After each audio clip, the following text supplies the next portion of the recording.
Good morning! Happy weekend! Iting week in rugi tayo jay second chapter of Timothy, inadal tayo verse 1 to 5, tatamat adalan tayo jay verse 6, nung inayon tayo jay chapter 1, jay verse 1 to 5, makita tayo jay buong nga konteksto na. Okay? Before we read and talk about it, agpray tayo pa. Heavenly Father, pasalamat kayo matitid yung tiyempo to study your word. May your word, Lord, enlighten us, encourage us, and empower us. In Jesus' name we pray. Amen. So dito text tayo from 1 Timothy chapter 2 verse 1 to 6. I urge then, first of all, that requests, prayers, intercession, and thanksgiving be made for everyone, for kings and all those in authority, that we may live peaceful and quiet lives in all godliness and holiness. This is good and pleases God our Savior, who wants all men to be saved and to come to a knowledge of the truth. For there is one God and one mediator between God and man, the man Christ Jesus, who gave himself as a ransom for all men, the testimony given in its proper time. The first nga adalan tayo is that God desires all men to be saved. Tikat niya po Diyos, aming nga tao masave. Okay? Dito ti puso ti Diyos. This is the real meaning of John 3:16. For God so loved the world, He gave His only one and only Son, that whoever believes in Him should not perish but have everlasting life. Dito kat universal, because the love of God is universal. Okay? But sadly, han nga amin mamati. So nga, hamot nga amin masave. Okay? There is, however, a group of people, amo yun, tiawag ka dagito ikat nagijay universalists. Ti pamati da amin ka nga tao, eventually, masave mo't lang. Uray niya ti pamatim, uray niya ti naramid mo, ti biyag mo, uray ka nga namati ti Diyos. Eventually, the love of God will bring you home. Yan, to be reconciled with God. Okay, ti kanyada, ti impyerno, okay, is a place of corrective punishment. Kanya tayo, nga Kristiyano, ti pamati tayo, ngay surut ti Bible, ti hell, permanente, napang kadyayan, ang kakamakapanawin. Yung kanya da corrective place kano data. Kano, nga eventually, mapatawad kamot lang, eventually, kastoy, eventually, pakakinaap po Diyos. Kasla nga purgatorio niya, kasla kastimot lang ti konsepto na. Kung problema ko dito, this is a very dangerous teaching. Hanlang dangerous, cruel pa eh. Taga sa manong ti tao nga temuda nga ikat saved dan, temuda nga ikat okay lang gayam, okay lang kasta-kastita, nga balit, ni Apo Diyos kat labnak mo't lang, ipanak mo't lang di langit. Yes, God loves you. Nung hanga amin mapan iti langit. Dito ko na ni Jesus Christ, no? For those of you who doubt that, dito ti warning aga po kini Jesus Christ. Uray ka dagi jay bagada pa nga mamati da. Handa pa nga sigurado. Kung na jay Matthew 7:21.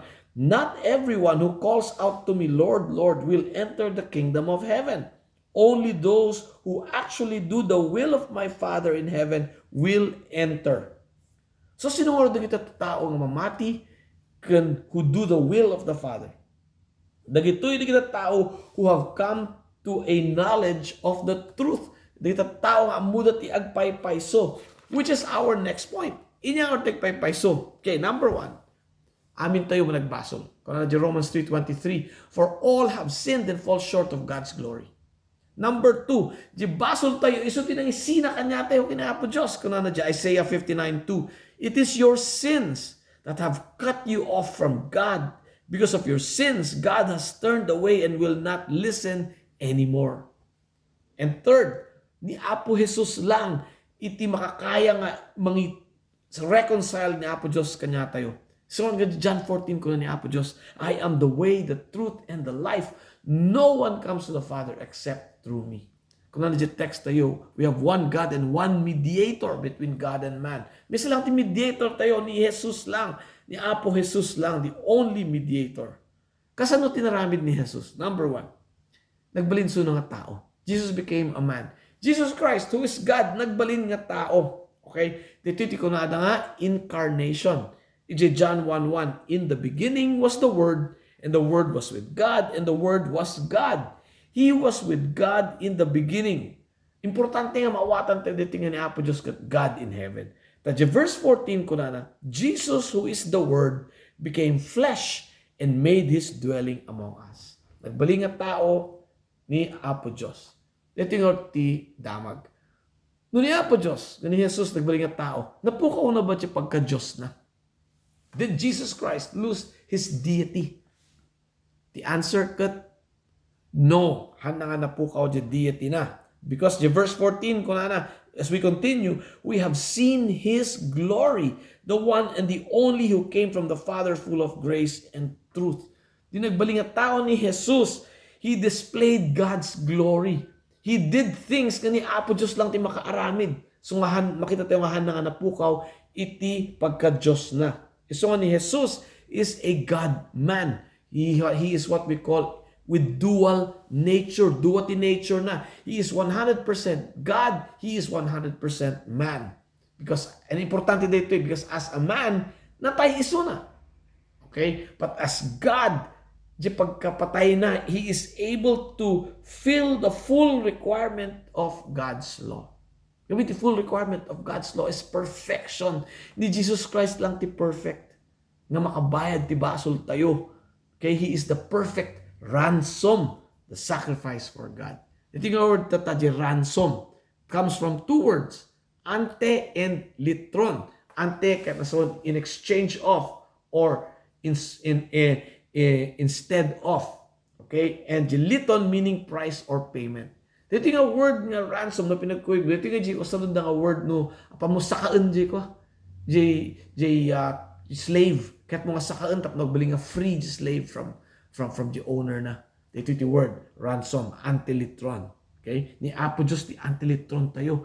Iso ti nagransom kanya tayo ng saka kanya tayo. Kung natin dyan Mark 10:45, for even the Son of Man did not come to be served, but to serve and to give Himself a ransom for many.